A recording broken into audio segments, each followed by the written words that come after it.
ఇక్కడ కూర్చున్న వారిలో ఎంతమందికి ప్రార్థన రాదో నాకు తెలియదు, కానీ ప్రార్థించకుండా ఉంటే కనుక ఈరోజే మీరు దేవుని అడగండి, అయ్యా నేను ఒక ప్రార్థించే బిడ్డగా ఉండాలా, నేను ప్రార్థించాలా. కొన్నిసార్లు ఒక ఆలోచన వస్తుంది, మన దగ్గర ముచ్చడి, బయట ముచ్చడి కాదు, ఇక్కడ సబ్జెక్టే. కొంతమంది అనుకున్నారు ఎప్పటికి వీళ్ళే ప్రార్థన చేస్తారా, ఒక ఆలోచన వస్తుంది కొంతమందికి. ఎప్పటికి వీళ్ళకంటే నువ్వు రాకపోతే ఇంకెవరు ప్రార్థన చేస్తారు, వాళ్ళే చేస్తారు, నీకు చేరాదు కనుక ప్రార్థన. ప్రార్థించే ఆశ ఉన్నోళ్ళు వచ్చి ప్రార్థన చేస్తారు. నీకు ఆశ లేదు, కనీసం ఆలోచించట్లేదు, ఏమని, అరే నేను ఇన్ని సంవత్సరాల నుండి వస్తున్నా, ఇన్ని నెలల నుండి వస్తున్నా, ఎన్నడూ ప్రార్థించలేదు కదా నేను అని ఆలోచన కూడా లేదు నీకు. నీకు ఆలోచన వస్తే కనుక, ఆశ నీలో ఉంటే కనుక దేవుడు నిన్ను ఒక రోజు ఇక్కడ మోకరిల్లింపజేసి ప్రార్థన చేయనట్లుగా చేస్తాడు. చెప్పండి, ప్రైజ్ ది లార్డ్.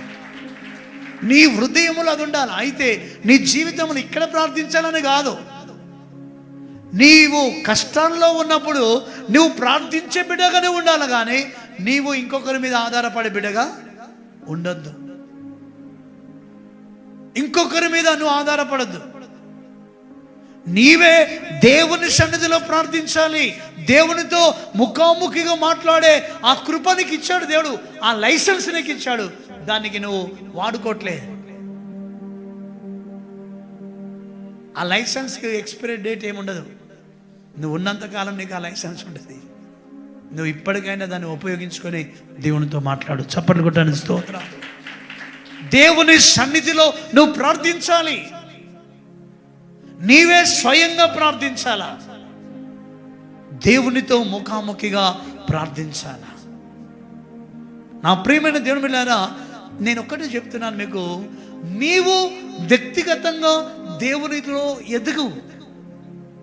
వ్యక్తిగతంగా దేవునికి నీకున్న సంబంధాన్ని పెంపార చేసుకో. అంతేగాని ఇక్కడికి పరిగెత్తద్దు. మనం ఏదో వాళ్ళు ప్రార్థన చేస్తారు, వీళ్ళు ఎవ్వరు ప్రార్థన చేయరు. నీ కొరకు నీవే ప్రార్థించుకోవాలి. ఇది నేర్చుకోవాలి. మనం దేవుని సన్నిధిలో మన కొరకు మనమే ప్రార్థించుకోవాలి. ఇస్సాకుకు శ్రమ కలిగింది, ఇంకెవరో ప్రార్థన చేయలేదు. ఆయనే బలిపీఠం కట్టుకొని ప్రార్థనలో మోకరించాడు. Praise the Lord. బావులు పూడ్చబడుతున్నవి. బావులు పూడ్చబడుచుండగా ఇస్సాకు దేవుని సన్నిధిలో ఆయన మోకరిల్లి పరిస్థితుల గురించి ప్రార్థిస్తున్నాడు. పరిస్థితులను దేవుని దగ్గరికి తీసుకెళ్ళి దేవునితో చెబుతున్నాడు. దేవుడు ఆయన ప్రార్థిస్తుండగా ఆయన కావాల్సింది వాటర్. ఏం కావాలి? నీరు కావాలా, బావులు కావాలా, బావిలోని నీళ్లు కావాలా. అందును బట్టి ఆ నీటి ద్వారా వ్యవసాయం చేయాలి, ఆయన బ్రతకాలి, ఆశీర్వదించబడాలి. ఆయన పని అది, వ్యవసాయం చేసే పనిలో ఆయన ఉన్నాడు కనుక నీరు అవసరం, బావులు కావాలా. అయితే దేవుని సన్నిధిలో ఎప్పుడైతే ప్రార్థన చేశాడో, ప్రార్థించిన తర్వాత దేవుని బిడ్డలారా పరిస్థితులే మారిపోయినాయి. చప్పట్లు కొట్టండి, గట్టిగా చప్పట్లు కొట్టాలి. ఆయనకు ప్రార్థన వచ్చు కనుక వెంటనే ప్రాబ్లం వచ్చింది, మోకరిల్లాడు. ప్రార్థన వచ్చింది, సమస్య వచ్చింది, ప్రార్థన చేస్తున్నాడు. సమస్య రాగానే ప్రార్థించే అనుభవం కావాలి మనకి. సమస్య రాగానే పరిగెత్తొద్దు ఇక్కడికక్కడికి. ప్రాబ్లం రాగానే నువ్వు ప్రేయర్ చేయి, దేవునికి నీ సమస్య చెప్పుకో. ఎందుకంటే దేవుడు అన్నాడుగా, మీలో ఎవరికైనా శ్రమ కలిగినా నువ్వేం చేయాలి? ప్రార్థించు. అందుకే ప్రతి ఫ్యామిలీ దేవుని సన్నిధిలో ప్రార్థన బలిపీఠాలు కట్టుకొని మోకరిల్లి, కష్టాలు వచ్చినా, సమస్యలు వచ్చినా, బాధలు వచ్చినా ఎక్కడికో పరిగెత్తొద్దు. నువ్వు పరిగెత్తేది ప్రభు సన్నిధికి పరిగెత్తి ప్రార్థించు. ఎక్కడికి పరిగెత్తుకుని రావాలి? సన్నిధికి, దేవుని సన్నిధికి. దేవుని సన్నిధిలో నువ్వు ప్రార్థించు. నీ సమస్య తప్పకుండా దేవుడు దూరపరుస్తాడు. సమస్యకి పరిష్కారం చెప్తాడు. ఇక్కడ సమస్య ఏంటంటే, ఒక సమస్య బావులు త్రవ్వుతూ ఉంటే పూడ్చివేయబడుతున్నవి. రెండవ సమస్య ఫిలిష్తీయులు అబీమెలెకు రాజు మొదలుకొని ఈయనకి శత్రువులుగా మారిపోయారు. ఈ ప్రాబ్లం ఆయనకుంది. ప్రార్థించాడు. చూడండి 26వ అధ్యాయం ప్రార్థిస్తున్నాడు ఆయన. 26వ అధ్యాయంలో ప్రార్థించాడు. ప్రార్థించిన తర్వాత అక్కడ జరిగిన సంభవాన్ని మీరు చూడండి.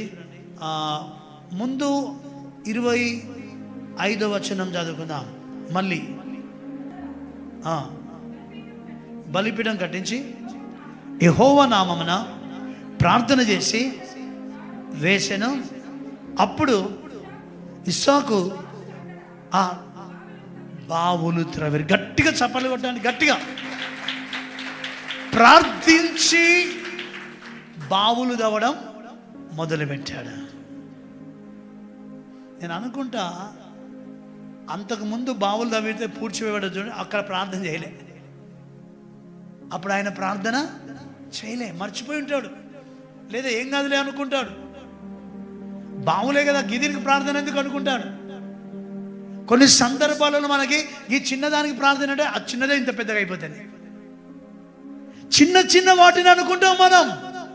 సైతాన్ ఏం చేస్తాడంటే ఆ చిన్నదే నిన్ను సమస్యలోనికి తీసుకుని వెళ్ళడానికి అది పెద్ద సమస్యగా నీ ముందు తీసుకొస్తూ ఉంటుంది. అందుకే అంటారు కదా, చిన్న పామునైనా పెద్ద కర్రతో కొట్టాలట. అది సైతాను చిన్నగానే కనబడినప్పుడే ప్రార్థన ప్రభావంతో కొట్టేశారు దాన్ని. చప్పలు కొట్టాలని స్తోత్రం. పెద్ద కర్రతో కొట్టాలి. ఇక్కడ మీరు చూడండి, ఇస్సాకు ఇప్పుడు ఏం చేస్తున్నాడు? ప్రార్థన బలిపీఠం కట్టి ప్రార్థించాడు. అప్పుడు చెప్పాడు దాసులు కనిపెట్ట, ఇప్పుడు బావులు ఇప్పుడు తవ్వండి అన్నాడు. Praise the Lord. బావులు తవ్వడం మొదలు పెట్టారు వారు. ప్రార్థన తర్వాత బావులు తవ్వడం మొదలు పెట్టారు. అప్పుడు మీరు చూడండి 32వ వచనం. ఆ దినమందే ఇస్సాకు దాసులు వచ్చి తాము త్రవ్విన బావిని గురించి అతనికి తెలియజేసి మాకు నీళ్లు కనబడినవని చెప్పిరి. గట్టిగా చప్పట్లు కొట్టాడు దేవుని స్తోత్రం. ప్రార్థించిన తర్వాత బావులు తవ్వాడు. బావులు ప్రార్థన పూర్వకంగా, శ్రమలు వచ్చినాయి, బావులు తవ్వుతా ఉంటే పూడ్చి వేస్తున్నారు. నీళ్లు లేవు, ఏం లేవు. సగం దవగానే వాడు వస్తున్నాడు, పూర్తి చేస్తున్నారు శత్రువులు. ఈ ప్రాబ్లం ఫేస్ చేస్తున్నాడు. కానీ ఆయనకు ఒక ధైర్యం ఏంటంటే, నా ప్రార్థన నాకు అద్భుతమైన బావిని ఇవ్వడమే కాదు, అద్భుతంగా జీవజలం ఇస్తుంది అని నమ్మి ప్రార్థించాడు. Praise the Lord. చప్పట్లు కొట్టాను గట్టిగా. ఈరోజు నీ జీవితంలో అందుకే ప్రార్థనను నేర్చుకోవాలి. ప్రార్థన తప్పకుండా చేయాలి. ఈ ఇస్సాకు దేవుని సన్నిధిలో ఆయనకున్న సమస్యను ఆయనే దేవుని సన్నిధిలో ప్రార్థించాడు. అద్భుతమైన విధానం. న్యూస్ విన్నాడు, మంచి సమాచారం విన్నారు. దాసులు వచ్చారయ్యా, నువ్వు ప్రార్థించిన తర్వాత మమ్మల్ని బావు దువ్వమన్నావు, బావులు దువ్వాము, అద్భుతంగా నీళ్ళు వచ్చినాయి అన్నాడు. ఓ జీవజలం, బ్రహ్మాండమైన నీళ్ళు వచ్చినాయి, ఇక మనకు తిరుగులేదు వ్యవసాయానికి అని అందరూ కూడా ఆ దాసులు వచ్చి ఇస్సాకుతో చెప్పారు. నా ప్రియమైన దేవుని బిడ్డలారా, ఒకసారి మీరు ఆలోచించాలి. ప్రార్థన నేర్చుకోవాలమ్మా. అందుకే ప్రార్థనకు వచ్చి వెళితే లాభం లేదు. నువ్వు ప్రార్థించే బిడ్డకి ఎదగాల, ఆశ ఉండాలి నీలో. దేవుని బిడ్డలారా, రెండవ సమస్య ఏంటి ఆయనకి చెప్పండి? ఒక సమస్య బావులది, రెండవది మనుషులతో సమస్య, ఫిలిష్తీయులతో అబీమెలెకుతో సమస్య. ఎప్పుడైతే ప్రార్థించాడో, ఆదికాండం 26వ అధ్యాయం 25వ వచనంలో ప్రార్థించాడో లేదో, 27వ వచనం చూడండి. అసలు 27వ వచనం లేదా 28 చదవండి. వారు నిశ్చయముగా యెహోవానికి తోడై ఉండుట చూచితిమి గనక మనకు అనగా మాకును నీకును మధ్య ఒక ప్రమాణము ఉండవలెననియు మేము నిన్ను ముట్టక నీకు మేలే తప్ప ఏంటట మేలే తప్ప మరేమీ చేయక నిన్ను సమాధానముగా పంపి వేసితిమి గనక నీవు మాకు కీడు చేయకున్నట్లు నీతో నిబంధన చేసుకుందుమనియు అనుకుంటేమి ఇప్పుడు నీవు యెహోవా ఆశీర్వాదము పొందినవాడు అనిరి. చప్పట్లు కొట్టండి గట్టిగా. ఇది శత్రువులు వచ్చి ఇస్సాకుతో మాట్లాడే విషయం. దేవుడు మీకు తోడై ఉన్నాడని మేమందరం గ్రహించామయ్యా. అబ్బా, ఎంత గొప్ప సాక్ష్యం. ప్రార్థనా పరుల పక్షంగా దేవుడు అలా కార్యాలు చేస్తాడు. నీ శత్రువుల ఎదుట భోజనమును సిద్ధపరిచే దేవుడు ఆయన. ఈ శత్రువులందరూ వచ్చి ఆయన తండ్రి, అయ్యా నీవు మాకు కీడు చేయకూడనట్లుగా మీతో మేము సమాధానంగా ఉంటాం, మాతో నువ్వు సమాధానంగా ఉండాల. ఇక మనకు జగడలొద్దు. నష్టం చేసిండ్రు వాళ్ళు, బావులు పూడ్చిండ్రు. ఎంత నష్టం! బావులు దవ్వుతా ఉంటే పూడ్చిండ్రు. ఇప్పుడు భయం వచ్చేసింది వాళ్ళకి. ప్రార్థన పరులకి ఎప్పుడు సైతాను కానీ సైతాను మనుషులను భయపడతారు. ఎందుకంటే ప్రార్థించే బిడ్డలకి దయ్యములు ఎవరిలో ఉంటావో ఆ దయ్యాలు ఉన్న వాళ్ళకి వణుకు పుడుతుంది అంట. చప్పట్లు కొట్టడానికి గట్టిగా వణుకు పుడుతుంది. నీ శత్రువు నిన్ను చూచి వణకవలసిందే. నువ్వంటే గడగడ వనకాల. నీకు ఎదురు రావడానికే లేదు. కళ్ళలో కళ్ళబెట్టి చూసే యోగ్యత వారికి ఉండదు.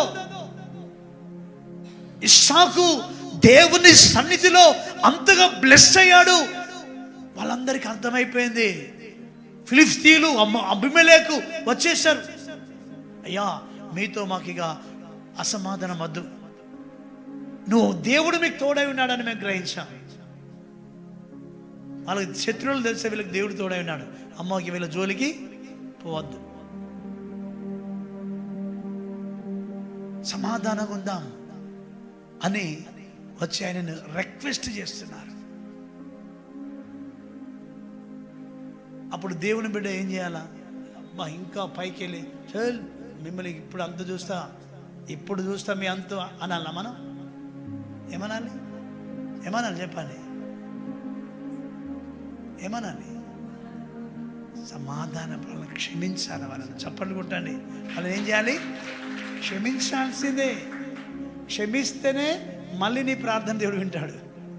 నువ్వు క్షమించకుండా అదే మనసులో పెట్టుకొని నువ్వు ఉండి నువ్వు మళ్ళీ ప్రార్థన చేస్తున్నావు, అప్పటి నుండి ఈ ప్రార్థన వినాడు. ఇక మళ్ళీ ఎన్ని ఉంటావో మనకి. వాళ్ళను క్షమించమన్నాడు దేవుడు. ఇస్సాకు క్షమించాడండి అద్భుతంగా. వాళ్ళకు భోజనం పెట్టి పంపాడు, వాళ్ళను క్షమించాడు. దేవుడు మనం వాళ్ళని క్షమిస్తే ఆయన మనల్ని క్షమిస్తాడు. మేము మా రుణస్థులను క్షమించిన ప్రకారం నీవు మా రుణములను అని మనం ప్రార్థన చేస్తున్నాము. మనం వాళ్ళను క్షమిస్తే మనల్ని మన దేవుడు క్షమిస్తాడు. అందుకే క్షమాపణ హృదయం మనలో ఉండాలి. ప్రార్థించే బిడ్డలో ప్రార్థించే బిడ్డలు ఒక్కడే గుర్తుపెట్టుకోగల. ఇక్కడ గుంపులో కొంతమందికి ప్రార్థన రాని వారు ఉండవచ్చు. మీరు ఈ రోజు నుండి ప్రార్థన చేయాలని ఆశ కలిగిన వారై ఉండాలి. రెండవది, ప్రార్థించే బిడ్డలు క్షమించలేని మనసు కలిగి ఉండొచ్చు. కొంతమంది అసలు క్షమించరు, ప్రార్థిస్తారు కానీ క్షమించరు. వాళ్ళ ప్రార్థన దేవుడు వినడు. ఇస్సాకు అబీమెలెకును ఫిలిష్తీయులను ఆయన దగ్గరకు వచ్చిన వాళ్ళని క్షమించాడు. క్షమించి వాళ్ళతో సమాధానపడి వాళ్ళకు భోజనం పెట్టి పంపించాడు. గట్టిగా చప్పట్లు కొట్టండి. దేవునికి స్తుతి కలుగును. నా ప్రియమైన దేవుని బిడ్డలారా, ఈరోజు దేవుని సన్నిధిలో ఒకటి గుర్తుపెట్టుకోండి, ప్రార్థన ప్రతి ఒక్కరు చేయాలి. ప్రార్థన ప్రతి ఒక్కరు చేయాలి. ఊరికే వచ్చి వెళితే లాభం లేదు. చేసిన వారే చేయాలి. చేసిన వారే చేస్తారా నువ్వు అనుకుంటే లాభం లేదు. నువ్వు వచ్చి ప్రార్థన చేయి. నువ్వు ప్రార్థించు. నిన్ను దేవుడు ప్రార్థించాలని కోరుతున్నాడు. ఎందుకంటే నువ్వు ప్రార్థిస్తేనే నీ కార్యాలు దేవుడు నీ పట్ల జరిగిస్తాడు. నీకున్న సమస్యలను తొలగిపోతాయి. ప్రార్థించే నీవు ప్రార్థనే రాకుండా ఊరికనే గుంపులో కలిసి వెళ్ళిపోతే నీ సమస్యలు అక్కడే ఉంటాయి. ప్రార్థించే బిడ్డగానే ఉండాలా. ప్రార్థన నేర్చుకో. ఏ సమస్యతో నువ్వు బాధపడుతున్నా ఈరోజు నువ్వు ఆ ప్రార్థన నేర్చుకో. దేవుని పాదాల దగ్గర కన్నీరు గారు. ఇప్పుడు ప్రార్థన నేను చేస్తానమ్మా, నేను కన్నీళ్ళు గారాలిగా నీ కొరకు. ఒకవేళ నేను గారుస్తానేమో, ఇంకొకరు గారలేరు కదా. నీవు నీ సమస్య కొరకు నీవే నీ అంతరంగంలో నుండి ఆ కన్నీళ్ళు వస్తాయి. ప్రార్థనలో కన్నీరు గారుస్తావు. నీ కన్నీళ్లను చూచి దేవుడు నీ ప్రార్థన వింటాడు. చప్పట్లు కొట్టండి గట్టిగా. ఇస్సాకు జీవితంలో దేవుని బిడ్డలారా మీరు గుర్తుపెట్టుకోండి. ఇస్సాకు ప్రార్థన ఆయన ప్రతి శ్రమ నుండి విడిపించింది, శత్రువులతో సమాధానపరిచింది. ఒక అద్భుతమైన ఆశీర్వాదకరమైన వ్యక్తిగా ఇస్సాకు దీవించబడ్డాడు. చప్పట్లు కొట్టండి. ఇంకొక మాట చెప్పాను. అబ్రహాం అయినా శత్రువులతో యుద్ధం చేశాడు. అబ్రహాం యుద్ధం చేశాడు, కానీ ఇస్సాకుకి యుద్ధం ఇష్టం లేదు. ఇస్సాకుకి యుద్ధం ఇష్టం లేదు. అబ్రహాముకి ఇస్సాకుకి చాలా డిఫరెంట్ క్వాలిటీస్. అబ్రాము భార్య చచ్చిపోతే మళ్ళీ పెళ్లి చేసుకున్నాడు. భార్య ఉండగా ఆగరును పెళ్లి చేసుకున్నాడు. ఆగరు చనిపోతే కెతురను పెళ్లి చేసుకున్నాడు. మూడో భార్య కెతుర. ఇస్సాకుకి యాటిట్యూడ్ అట్లా లేదు. ఒకతే భార్య. అబ్రహాము యుద్ధాలు చేశాడు, ఇస్సాకు యుద్ధాలు ఇష్టం లేదు. సమాధానం, క్షమాగుణం, ఇవి ఇస్సాకులో ఉన్నవి. అందుకే ఇస్సాకు గొప్పగా ఆశీర్వదించబడ్డాడు. ఈ లోకంలో ఇప్పటికీ ఇస్సాకు ఎవరికి పోల్చబడ్డాడు? ఎవరికి? చప్పట్లు కొట్టండి గట్టిగా. ఇది ఫైనల్ గోల్. ఎవ్రీ మెసేజ్లో గోల్ ఏంటంటే మనము క్రీస్తు వలె మారిపోవాలా. మన సండే కూడా అదే కదా. మన గోల్ ఏంటంటే క్రీస్తు దైవ స్వరూపంలోనికి మనం మలచబడి ఆయన రాకడలో ఎత్తబడాలా. ఇస్సాకు క్రీస్తుకు పోల్చబడ్డాడు. క్రీస్తు వలె ఆయన హృదయం, ఆయన మనస్సు ఉంది. అందుకే ఆయన క్రీస్తుకు పోల్చబడడం అంటే సామాన్య విషయం కాదు. రిబ్కా సంఘానికి పోల్చబడింది. అందుకే బిడ్డలారా ప్రార్థన చేయండి. రాకపోతే నేర్చుకోండి. నువ్వు ఇంకొకరి దగ్గరికి పోయి ప్రార్థనలు ఉండకు. నీవు నీ ఇంట్లోనే ఉండు, లేదంటే మందిరంలో నుండి ఏదైనా ఫెలోషిప్కి వెళ్ళు, ప్రార్థన చేయడానికి వెళ్ళండి, ప్రేయర్స్ గ్రూప్స్ ప్రేయర్ చేయండి. కానీ ఆ గ్రూపులో నువ్వు ప్రార్థన రాకుండా ఊరికనే మోకరిలి వచ్చేటట్టుగా ఉండొద్దు. నువ్వు కూడా ప్రార్థించే బిడ్డగా అభిషేకించబడు. చెప్పండి కొట్టండి. ఈరోజు అలా మనం ప్రభు సన్నిధిలో ఆశీర్వదించబడదముగాక, ఆశీర్వదించబడదముగాక, ఆశీర్వదించబడదముగాక. అందరు లేచి నిలబడండి. ఒకసారి చివరిగా ప్రార్థన చేసుకుందాం. అందరు లేచి నిలబడండి. దేవుని సన్నిధిలో ఈరోజు లేచి నిలబడిన బిడ్డలందరూ కూడా కళ్ళు మూసుకొని దేవుని వైపు చూడండి. దేవుని వైపు చూడండి. కళ్ళు మూసుకోవాలా. ఈ ఫస్ట్ సెషన్లో దేవుడు మనకిచ్చిన ఈ సందేశం, ప్రార్థన రాని క్రైస్తవ బిడ్డగా నువ్వు ఇక్కడ ఉండొద్దు. ఇక్కడ నువ్వు ఉన్నావంటే ఒక ప్రార్థించే బిడ్డగా అభిషేకించబడి ప్రార్థన అభిషేకముతో నింపబడిన బిడ్డగానే ఉండాలా. రెండవది, నీవు ప్రార్థించే బిడ్డగా ఉన్నావు, ఎప్పుడు ఇతరులను క్షమించే హృదయం కలిగి ఉండాలి. నీ శ్రమలలో, నీ కష్టాలలో, నీ సమస్యలలో నీవు ప్రార్థించినప్పుడు తప్పక దేవుడు విడిపిస్తాడు. నీ ప్రార్థన దేవుడు వింటాడు. నీ ప్రార్థన దేవుడు తప్పకుండా ఆలకిస్తాడు. దయచేసి అందరూ కూడా ప్రార్థన చేయలేని బిడ్డలు ప్రార్థించాడు. యేసయ్యా నాకు ప్రార్థన నేర్పయ్యా, ప్రార్థన నేర్పు యేసయ్యా, ప్రార్థన నేర్పు యేసయ్యా. అందరూ కూడా ఇప్పటి వరకు నేను ప్రార్థన చేయలేని పరిస్థితిలో ఉన్నాను అనుకున్న వారు దేవుణ్ణి అడగండి. యేసు ప్రభు శిష్యులలో కూడా వచ్చాయా, నాకు ప్రార్థన నేర్పయ్యా అని అడిగాడు. ఎందుకంటే ఆయనలో ఆశ ఉంది. నీలో ఆశ లేకపోతే నీవు ఉన్నంత కాలం ఇక ప్రార్థన రాదు, నీకు నువ్వు ప్రార్థన చేయలేవు. ఆశ ఉండాలా. ఆలోచించ, నీవు నేనెందుకు ప్రార్థించలేకపోతున్నాను, వాళ్ళు ఎందుకు ప్రార్థిస్తున్నారనే ఒక ఆలోచన నీ మనసులోనికి రావాలా. అందుకే నువ్వు ప్రార్థన నేర్చుకోవాలా, ప్రార్థించాలా. నీ శ్రమలలో నీ ప్రార్థన వలననే విడుదల జరగాల. నీ ప్రార్థన వలననే, నీ కన్నీటి ప్రార్థన వలననే సమస్య నీ నుండి విడిచి వెళ్ళిపోవాలా. అలా నోళ్ళు తెరవండి. ప్రార్థన రాని వారు ప్రార్థించండి. అయ్యా నాకు ప్రార్థన నేర్పించమని. ప్రార్థించే బిడ్డలు సమాధానం, క్షమాగుణం లేకుండా ఉంటే, ఇతరులను క్షమించే హృదయం నీలో ఉంటే, ఈ రోజే నీ హృదయాన్ని మార్చుకో. ఇస్సాకు వలె క్షమా హృదయం కలిగి ఉండాలి. ప్రభువా నేను ఇతరులను క్షమించాలి. ఎవరైనా క్షమించకుండా ఉన్నావా, ఇప్పుడే నువ్వు క్షమించు. దేవుని సన్నిధిలో నీ ప్రార్థన దేవుడు విని, నీవు చేసే ప్రార్థన బట్టి దేవుడు కార్యం జరిగిస్తాడు. దేవుడు అద్భుతం జరిగిస్తాడు. నీ శ్రమల నుండి విడిపిస్తాడు. నువ్వు వెళ్ళే ఇరుకు మార్గం ఇది. ఈ ఇరుకు మార్గంలో అనేక శ్రమలు ఉంటవి, ఆశీర్వాదాలు ఉన్నవి. కానీ అప్పుడప్పుడు శ్రమలు మనల్ని ఎదుర్కొన్నప్పుడు నీ ప్రార్థన ద్వారా ఆ సమస్య, శ్రమ దూరం అయిపోవాలా. అందుకే మీలో ఎవరికైనా శ్రమ కలిగినా అతను ప్రార్థించమని దేవుడు చెప్తున్నాడు. కనుక అందరు కూడా నోలు తెరవండి, ప్రార్థించండి, ప్రార్థించండి. ప్రార్థన చేసుకుందాం. కృప కలిగిన తండ్రి, దయ కలిగిన ప్రభువా, మీ పరిశుద్ధమైన పాదములకు వందనాలు. యేసయ్యా ఈరోజు ఈ 12 గంటల ప్రార్థనలో నీవు వాక్యము ద్వారా సూటిగా మా అందరితో మాట్లాడిన దేవుడవు, మీకు స్తుతి కలుగునుగాక.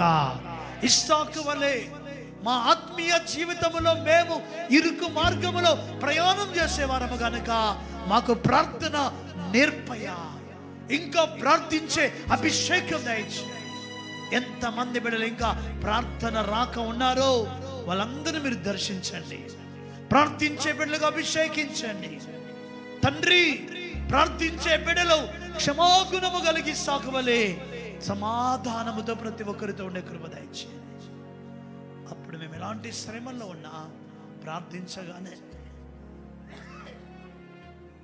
నువ్వు కనికరించి మా ప్రార్థన వింటావు, మా శ్రమల నుండి విడిపిస్తావు, పరిస్థితులను అనుకూలపరుస్తావు, ప్రతికూలమైన వాతావరణాన్ని అనుకూలము చేయగలిగిన దేవుడు నీవు. ఇస్సాకు జీవితంలో అలా చేసావు నాయన. మా అందరి జీవితాల్లో కూడా అది జరుగునుగాక. కార్యం జరిగించండి, దీవించండి. ఈ వాక్యం ఎంతమంది ఆన్లైన్లో వీక్షిస్తున్నారో వారందరి జీవితాల్లో కూడా అద్భుతాలు జరుగునుగాక, సూచక క్రియలు జరుగునుగాక. వారి జీవితాల్లో ప్రతికూలమైన పరిస్థితులు అనుకూలంగా మారునుగాక. టీవీ ఛానల్లో ఎంతమంది వర్తమానం వింటున్నారో వారి జీవితాల్లో కూడా ఈ కార్యాలు జరుగునుగాక. పోగొట్టుకున్నవి తిరిగి వారికి వచ్చునుగాక. ఆశీర్వదించ, నష్టముగా బాధపడే ప్రతి స్థితిలో నుండి ఆశీర్వాదములోనికి నడిపించబడుదురుగాక. ఆశీర్వదించి దీవించమని స్తుతి, ఘనత, మహిమ, ప్రభావాలు మీకు చెల్లిస్తున్నాం. యేసు నామములోనే ఈ ప్రార్థన సమర్పించి వేడుకొనుచున్నాము తండ్రి.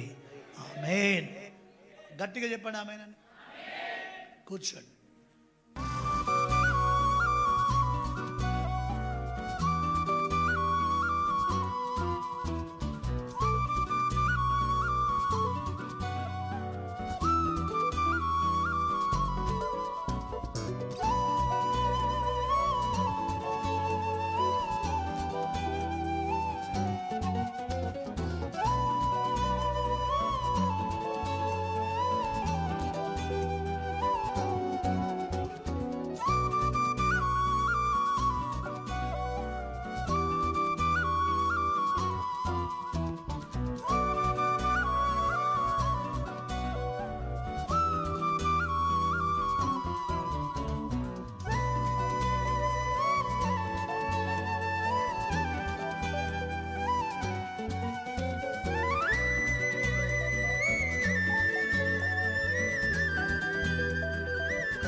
నా ప్రాణ ప్రియుడా మనగలనా నిన్ను వీడి క్షణమైన యేసయ్యా నా ప్రాణ ప్రియుడా మనగలనా నిన్ను వీడి క్షణమైన నీ ముఖము మనోహరము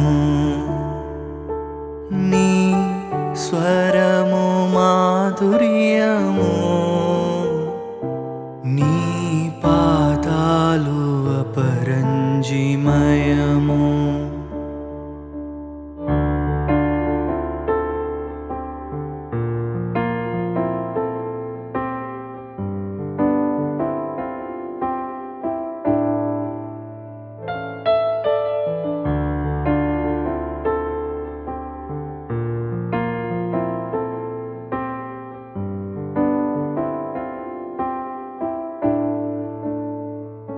నీవే నా తోడువై నీవే నా నీడవై నా హృదిలోన నిలచిన జ్ఞాపికవై నీవే నా తోడువై నీవే నా నీడవై నా హృదిలోన నిలచిన జ్ఞాపికవై అనువనువున నీ కృపా నిక్షిప్తమై నన్ను ఎన్నడు వీడని అనుబంధమై యేసయ్యా నా ప్రాణ ప్రియుడా మనగలనా నిన్ను వీడి క్షణమైన యేసయ్యా నా ప్రాణ ప్రియుడా